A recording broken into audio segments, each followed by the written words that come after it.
Welcome back to the Daughters of the Moon podcast. Both Mom and I are really excited that you can join us for another week. And we're super excited. We have Angela Orora on with us today. She is the practical mystic, a spiritual teacher, life and soul alignment coach, mentor, multiple #1 international best-selling author, and collaborative book midwife. She bridges ancient spiritual insight with contemporary life and business, guiding you to rise, realign, and soar on your soul's path with clarity, confidence, and purpose. Her mission is to support holistic well-being on a global scale, helping people reconnect with their inner wisdom and live in alignment with who they truly are. Through a blend of intuitive insight, grounded mentoring, and practical tools, she supports you to move from feeling stuck into clarity and flow, from disconnection into purpose and embodiment, and from aspiration into confident, aligned action in both life and business. So welcome, Angela. We're super excited to have you on the podcast with us today. Oh, bless you. Thank you for the invitation. I am thrilled to be here and looking forward to our chat. Yes, us as well. And so can you tell us a little bit about how you kind of got started doing what you do? Okay, so 40 years ago, I had a very abrupt and intense spiritual awakening. I'd always been able to see spirit, and when I was a little girl, and then it kind of drifts away, as with most children. And I'd moved to London when I was 22, and 3 years later, I went for it. It was actually a tarot class, but it was the first meditation I'd ever done. And in this meditation, all of my clairs switched on. It was as if I'd been plugged into a nuclear power station. So I could see auras, I could feel people's pain, I could hear, I could all the things. Every clair was activated, and it was really terrifying. My poor teacher said well, she looked terrified, first of all, and then said, "Oh, I think you need my teacher." And she scribbled a number and a name on a scrap of paper, a lady called Betty Bolcom. And when I rang Betty the following day, she was waiting for my call. And and when I turned up at her doorstep, she said, "You finally found me." And Wow. I spent 7 years in circle with Betty before I moved back to Wales. I was really blessed to have an incredible grounding and a mentor who could support me and help me not just understand what was going on, but help me find a practical way of using all of these abilities. I don't believe they're gifts. I think they're abilities that we can all develop and and to make a difference in the world. And then I I began to work professionally while doing a day job. And then after the 7 years, I was guided. Crazy stories, to move back to Wales, where I'm from. And so I had to work very quietly behind the scenes for a very long time because I worked in mental health services. They'd probably have locked me up. Yeah. Yeah, yeah. So very quietly behind the scenes, just doing work for friends and family, but working with energy and healing with everybody who I was serving. And then I think it's about 12 to 14 years ago, I was actually reactivated, is probably the way you would frame it. But what actually happened was I just got to a point where I couldn't ignore that this was my soul's path and needed to follow it. And it's been a wild ride since then, an absolute wild ride. Yeah. Yeah. Well, it's funny because when your soul gets that calling, it's almost like it just gets louder and louder and louder until you start listening to it, right? And it's like, hello, I'm here. You need to start listening to me, and I need you to be doing some work on this Earth planet. And so here you go. Nudge, nudge, Yeah, nudge, right? yeah, absolutely. And I mean, it started quite comfortably, building a healing practice and a spiritual consultation practice. Then I manifested a a job as a consultant in one of the biggest famous esoteric bookshop in London. So I used to make a 200-mile journey once a fortnight. It worked for me because my son lived in London and he was only 16. So I was kind of keeping an eye on him at the time. And then I developed festivals and fairs in my hometown to raise the energy. I'd spent 10 years as an event organizer, so every role I'd had through my life had prepared me to do the things I needed to do. And then I was teaching intuitive development, which I'd done actually for the first time in 1990 in Australia when I was working out in Australia, because Betty had given me permission to teach her course. But when I taught it sort of 8 to 10 years ago, it was her course plus the 30 years of experience and development that I'd had myself sort of added in.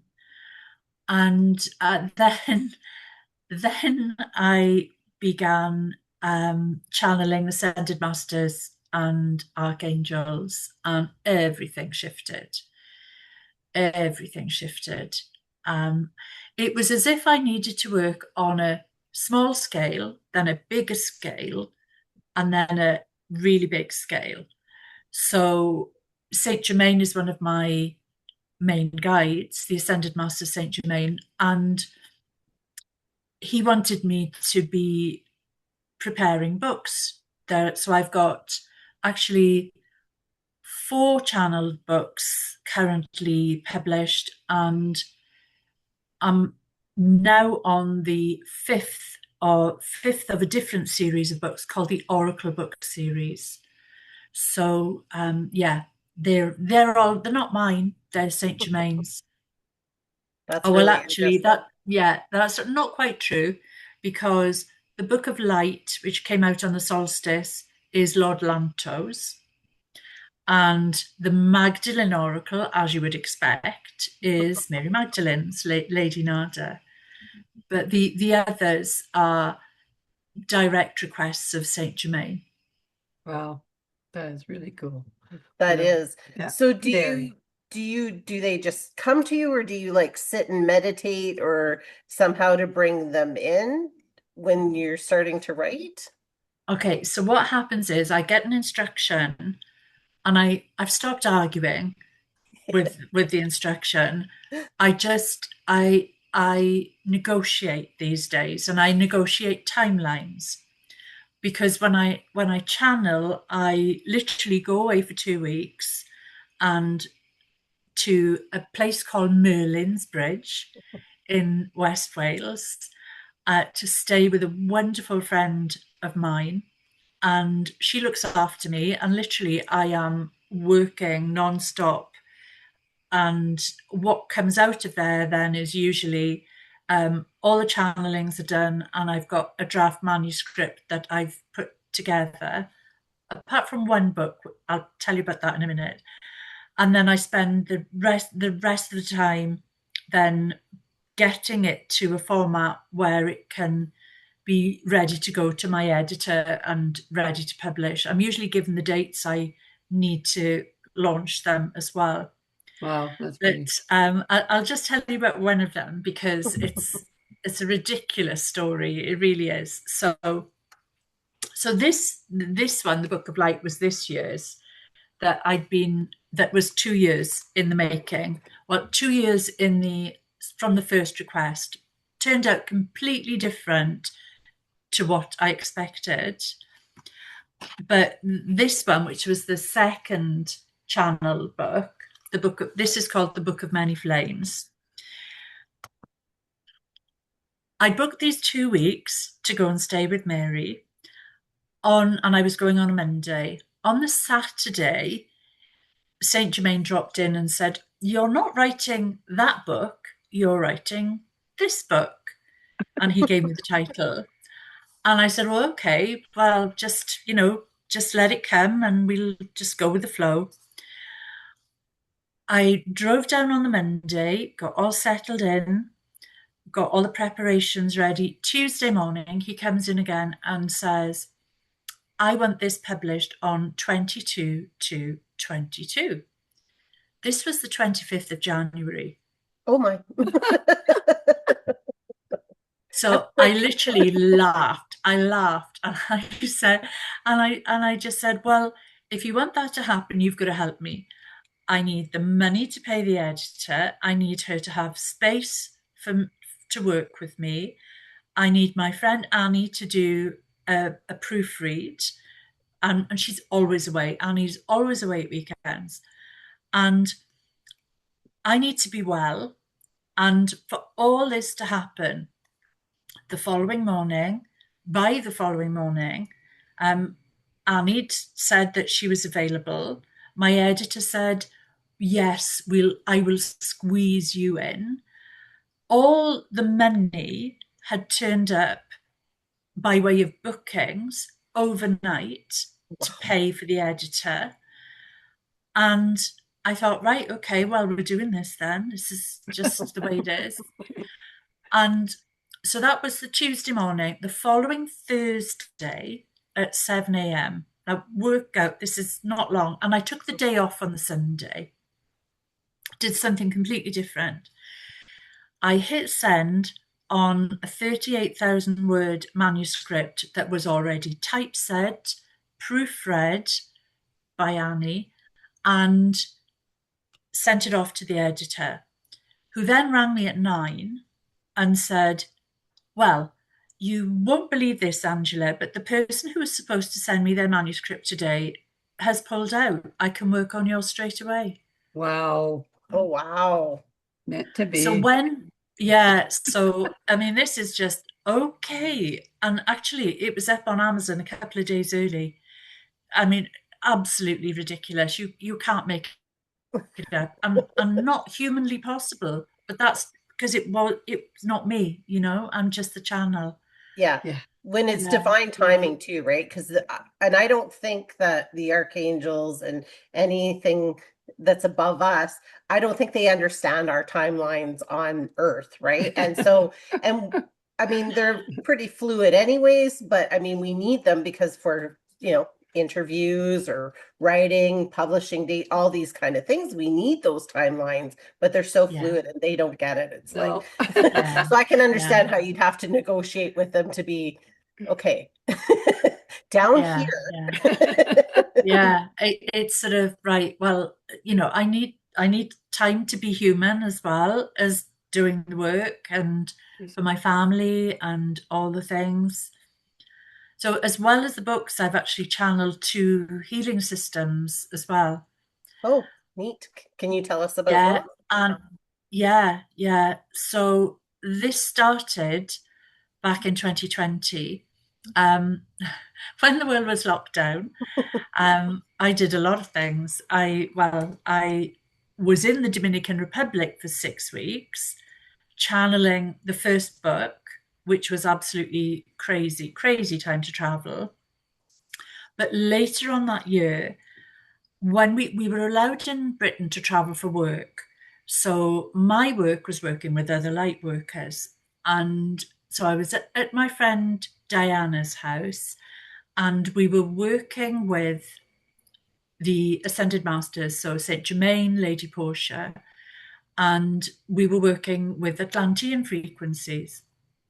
And it's really interesting when you get 2 channels together because there's a dialogue between the masters when you're both channeling. So it's absolutely brilliant. So in the course of that day, I was given two instructions. One was to accredit a healing system called Violet Flame Rescue Healing that had been channeled by another channel, a chap called Edwin Courtney, but wasn't available as an accredited system that healers could use while they were practicing. So they could use it, but they couldn't say they were using it, if you understand my meaning. Mhm. So that was the first instruction, which actually was relatively straightforward for me because I'd already helped somebody else accredit a healing system. You get where this is going now. Okay. Yeah. And then I was given another set of attunements and an instruction from Lady Portia, and this time to create a healing system and accredit it, working with a different frequency. So working with a divine feminine frequency. Initially it was the silver violet flame. And I thought, okay, this is fine. I can do this. This is okay. So by the following spring, this started to really manifest and everything came through. It was literally everything came through. And I'd have probably freaked out if they'd told me in the first place what it was. So it's actually working with two frequencies. One that takes you back, working with the voidal energy, working with the cosmic divine mother, the source of creation, and the other, the silver violet flame.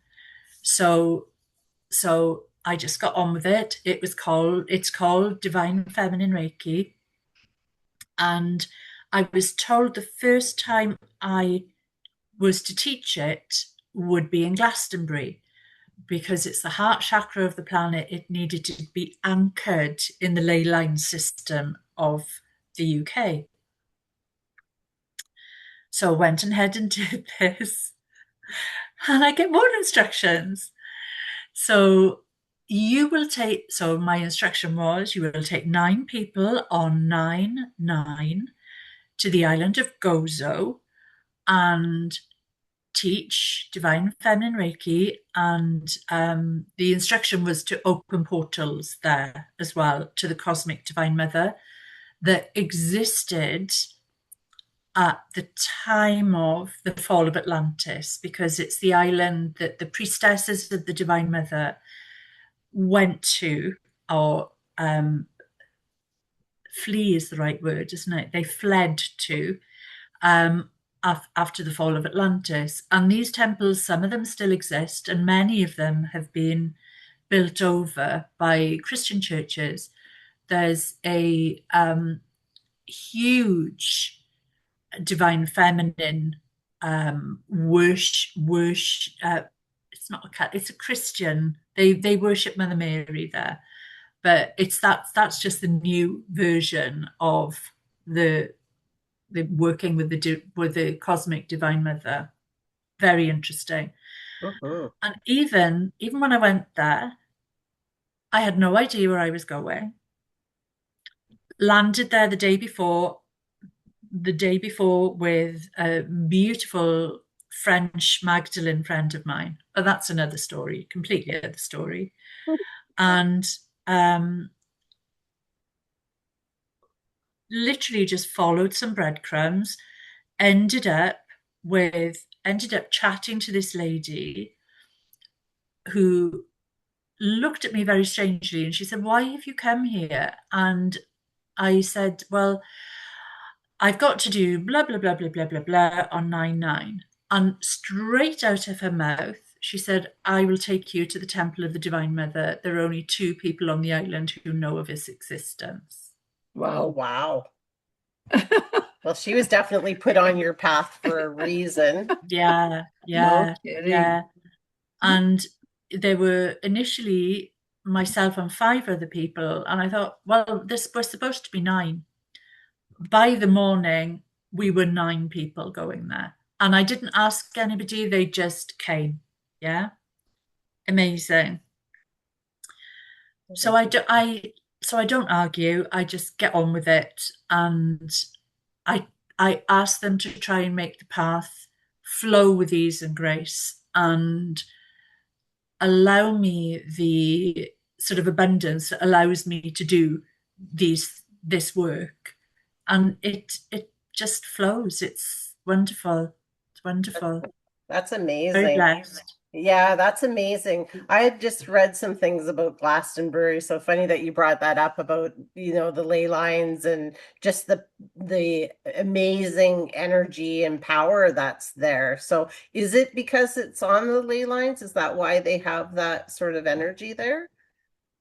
It's I've literally just come back from Glastonbury. I've just spent 4 or 5 days there with the Sacred Magdalene Festival, because Mary Magdalene's feast was on the 22nd of July, and that's when we launched the Magdalene Oracle Extended Edition. So, right, back to Glastonbury. Do you understand about the Earth chakras? Yes. Yeah.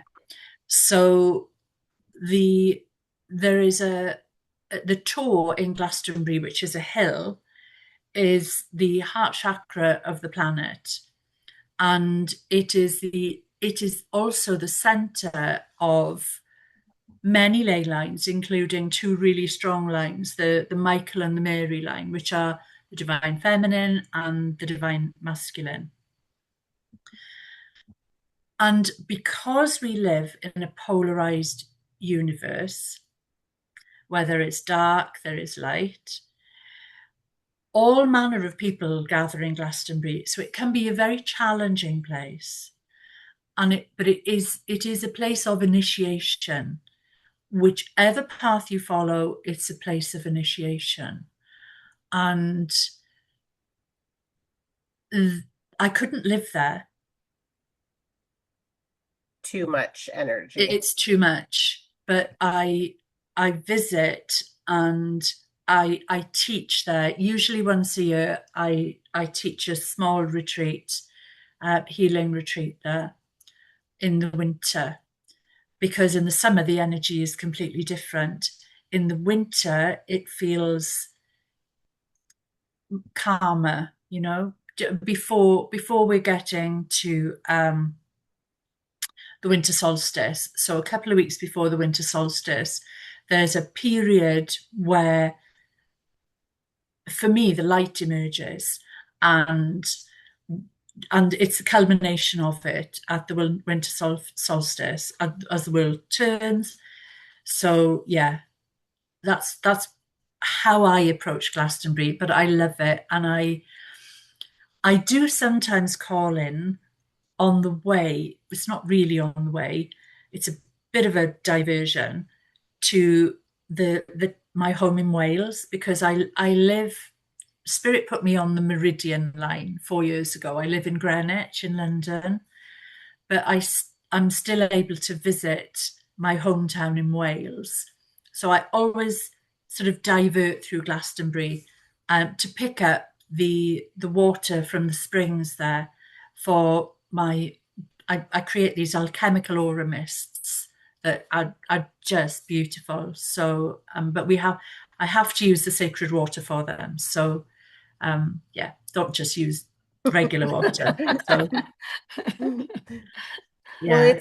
it's neat how feels like they've really just led you on the path that you're supposed to do. And Mm, I think when we're open to that, we allow them to be able to step in. Yeah. If somebody was wondering, like, how do they get started on this path to maybe be able to talk to the archangels, okay. how would you suggest that people start that? So the place to start is to develop a connection with your guides. And I can't say how important that is. I used to teach a 22-week intuitive development class, and the first class is about developing that connection so that you can continue that connection. And because I don't teach so much sort of anymore, I used to teach in person. I still mentor people online.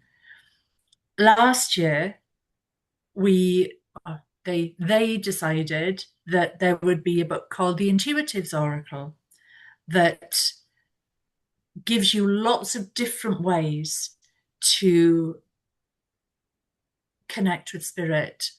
So it's on Amazon. I've got one here. But the thing is, I'm yeah. So we've got like a portal at the front where you're walking through, because that's what, in my mind, that's what we do. It's actually a moon, but I mean, to me, it's the portal. Yep. Yep. And so we've got not just me, but 17 teachers in there Wow. teaching you different methods. So there's always something that people can align with, whether or not they're looking to work with the plant kingdom or work with pets, you know, work with all forms of different ways. And then I decided, okay, that's not enough. So I ended up putting a whole series of exercises in the book for people to help them develop their individual clairs, just 5 minutes a day. So you can decide, okay, this week I'm going to work with clairaudience. So you've got a little plan to work with, because we can all do it. It's just a case of practicing and developing these skills. I believe that when we come here, we have access to a library of the information and the experiences our soul has experienced, and you can, and that's why when I was 22, that all those things switched on, because I've done this work before. Wow. Everybody comes in with at different stages, and so you just need to practice what you're not great at. It's like learning to drive a car or ride a bike. It's the same principle, and it's for everybody. And it doesn't matter whether or not you want to work as a psychic, whether or not you want to learn the craft, whatever you want to do, it will help your life flow with more ease and grace. Because when you can trust your intuition, when you can trust your guides, everything's that much simpler and smoother. That's the truth. Yeah. That's the truth. Yeah. I can't wait to read your book. It should be really interesting.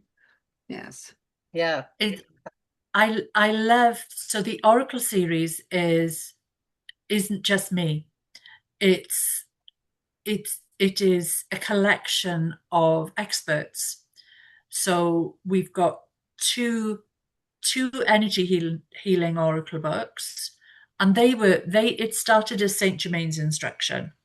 So Saint Germain said, I need you to gather light workers to explain to people that there are more healing frequencies than just spiritual healing and Reiki. And he was talking about Usui Reiki then. So because that's all people think there is, people who haven't really looked into it, but there are so many. I work with probably 50 frequencies, because I work with all of the divine rays and sacred flames for healing as well. So, we've got the Energy Healers Oracle, we've got the Magdalene Oracle, the Intuitives Oracle, and the last one, because I've told them no more after this year, I really need a break. It's too much. That's been published on 11/11, and it's called Good Grief, the Oracle, Transforming Grief to Grace. because grief is part of the human condition, Mhm. and all forms of grief, from bereavement to the loss of a childhood to the loss of a marriage, the loss of a dream, we grieve, and giving people the tools to help them is my passion. So all of these aren't just books, they're full of tools, they're packed with tools Yeah. and free giveaways from all the authors as well. I asked them to give something away, as well as giving us a practice, gift something, whether or not it's an audio or it's a PDF or something. So they're really rich books that you can use. I mean, I love bibliomancy. So if, for example, if I, on a Friday, I like to do a ceremony. So Friday morning, ceremony, I might open one of the books and say, okay, it's usually the Magdalene Oracle at the moment because I've been working in that frequency. So I just open the Magdalene Oracle and go to the chapter, and the practice that I need, the sacred practice that my soul wants me to do that day. Can you share a little bit from the book? Like, can you read us something from the book that you're kind of like Drawn just to. drawn Yeah. to for Yeah, everybody, okay, for a message that I think that everybody needs to hear? okay. Uh, right, let me ask. It's that simple. I'm not going to decide. I'm going to let spirit decide. Okay. This is a really beautiful practice from actually one of my students, somebody who who did a year-long spiritual healing course with me, and she also did my intuitive development course. So she kind of came out that way. And she writes about her spiritual awakening. And so she teaches people how to cleanse and prepare sacred space. Well, her practice is called creating a bridge between heaven and earth. So Mary Magdalene's energy is deeply connected to the heart chakra, the gateway between earthly and spiritual realms. She can help to soften our grief so we may feel the presence of love. She reminds us that our departed ones and pets are never truly gone. They exist in love's eternal embrace. By calling upon her, we open our hearts to receive divine messages, healing, and comfort from the other side. And then she goes on to talk about creating an intention, cleansing and preparing your sacred space, creating an altar, and then the connection process and how to close space at the end. So yeah, beautiful lady called Tony, who is also a soul midwife. I taught her soul midwifery as well. Yeah, so she's a very powerful healer, very gentle soul. And Yeah. that's interesting, actually, that I'll have to tell her this because she is somebody who hides her light under a bushel. And for spirit to select her chapter is a really strong message that she needs to step into the light. Yes. Yes, yes. And I think too, like I always find it interesting when, like, I love to do that as well. But I always find it interesting. And I think that message was so important for people right now. Like in my head while you were reading it, it's so gentle for Right, one, Yeah, right. and letting us know, right? We're not alone. And we still have that connection to the people that pass or our animals that pass. And I think that's such a beautiful thing that I think the world needs to hear. So yes, she yeah, most yeah. definitely should step into her light because Yes, you should. that was very beautifully written. So if you had something to tell people to put into their spiritual toolkit, what would you suggest that they put in besides maybe your books? Okay, so I think apart from the deepening your connection with guides, which is, absolutely crucial to any form of spiritual development, is is my other huge passion is spiritual hygiene. So making sure that your energy body is clear on a regular basis, on a daily basis, or even 5 times a day if you're working in a really stressful situation or you're going through a really stressful time. And I I don't even know where this practice came from, but I've been giving it away for 40 years. And it's a free download on my website. It's called the Rainbow Waterfall. And basically, it's a simple practice of bringing in divine light, initially in the colors of the rainbow to cleanse the chakras, then continuing with pure divine light to recharge yourself like a battery, and then simply putting protection around yourself. And so you can up this protection depending on how you feel or where you're going.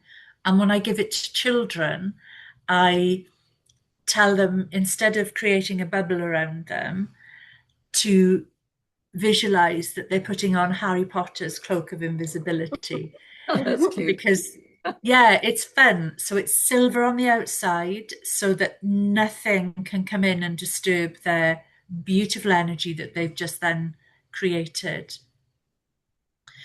And then we can fill our energy body as well then with the color that we intuitively need.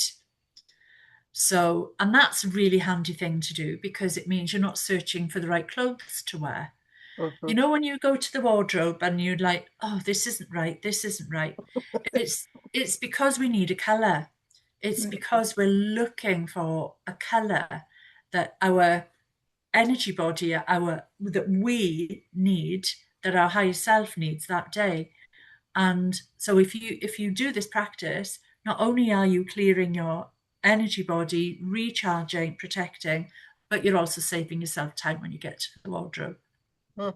That is really cool. That is Well, very cool. people will have to go to your website and Yes. try it out. I'm going to. We will. Us. So can you tell everybody where they can find you? Yes. My business name is Cariad Spiritual. Cariad's a Welsh word for love or beloved. So Cariad is spelled Cariad spiritual.com.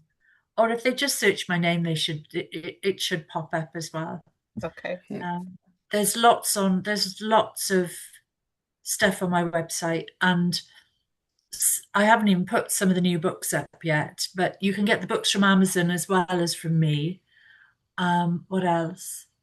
And I've got events as well. So I've got a Cosmic Christ course, an online one starting in August, 2 weeks, where I'm taking people into the different emanations of the cosmic Christ for them to experience and be attuned to this frequency. I mean, I work with the Magdalene frequency. There's loads of different things, whatever people are interested in. And I'm also really blessed that for the last 2 years, I've hosted the amazing Patrick Ziegler in the UK. And I am manifesting that Patrick is going to come for an 8-day retreat with us next year. I mean, Patrick was the original source of the Seichem frequency. So every branch of Seichem, Sechem, Reiki, every branch of Karuna and Holy Fire Reiki all came from him. Okay. Originally. So you're working with the master. Yeah. Absolutely incredible work with trauma. Really, really powerful. Yeah. really powerful. He must have beautiful energy when you're around him. Oh, well, even, and I'm really careful with my energy, but I come away from working with Patrick and I feel 100 pounds lighter Wow. energetically. Yeah, because the practice of working with all love isn't pretty, but it shifts that really deep-seated trauma that we're holding in our bodies. So it's absolutely incredible work. And that's why I host Patrick, is because I want people to be able to experience it. And me. Right? Yeah. Both of you. Which is always nice too. Yeah, that's amazing. That is. Well, it's been so much fun having you on and learning about this, and I hope people delve into your books and start, finding out about some of these things and the messages that have been channeled down for people. So and if your you had your clarity is so awesome too. You're very well spoken, and I can't wait to read some of your books. I'm sure both of us. And you say it so well. So thank you for that too. Oh, bless you, Bob. Thank you. Yeah. And so if you had a final thought to leave with us and our followers, what would it be? Okay, right.